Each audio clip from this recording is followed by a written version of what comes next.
IVF సైకిల్‌లో లేదా IVF ట్రీట్మెంట్‌లో మీ మైండ్‌ని పాజిటివ్‌గా ఉంచుకోవడం ఎలా? స్ట్రెస్ అనేది ఏదైతే ఉందో అది మన ఎమోషనల్ వెల్ బీయింగ్‌నే కాకుండా మన ఐవీఎఫ్ అవుట్‌కమ్‌ని కూడా చాలా ఇంపాక్ట్ చేస్తుంది. సో, ఈ స్ట్రెస్ వల్ల ఏదైతే హార్మోన్ రిలీజ్ అవుతుందో దాన్ని కార్టిసాల్ అని అంటారు. ఈ కార్టిసాల్ అనేది మన బాడీలో ఒక నెగెటివ్ హార్మోన్ ఇంబ్యాలెన్స్ అనేది క్రియేట్ చేస్తుంది.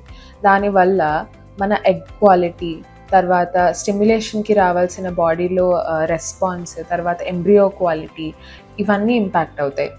ఈ స్ట్రెస్ వల్ల యూటరస్‌కి అవ్వాల్సిన బ్లడ్ సప్లై కూడా కాంప్రమైజ్ అయిపోతుంది. దానివల్ల ఎంబ్రియో ట్రాన్స్‌ఫర్ జరిగినప్పుడు యూటరస్‌కి బ్లడ్ సప్లై సరిగ్గా అవ్వకపోవడం వల్ల ఇంప్లాంటేషన్ అనేది ప్రాపర్‌గా అవ్వదు.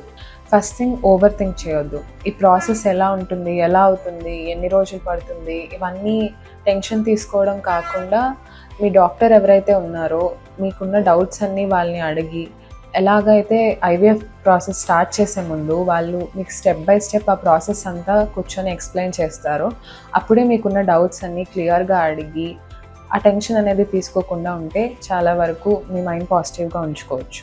సెకండ్ థింగ్ ఏంటంటే మీకు ఎలాంటి డౌట్ వచ్చినా, ఎలాంటి క్వైరీస్ వచ్చినా గూగుల్ చేయొద్దు. సో, మీరు ఎవరైతే డాక్టర్‌ని కన్సల్ట్ చేస్తున్నారో మీకున్న క్వైరీస్‌ని వాళ్ళతోనే డైరెక్ట్‌గా డిస్కస్ చేయండి. ఈ కంటెంట్ మీకు యూస్‌ఫుల్‌గా అనిపిస్తే ప్లీజ్ ఫాలో అస్.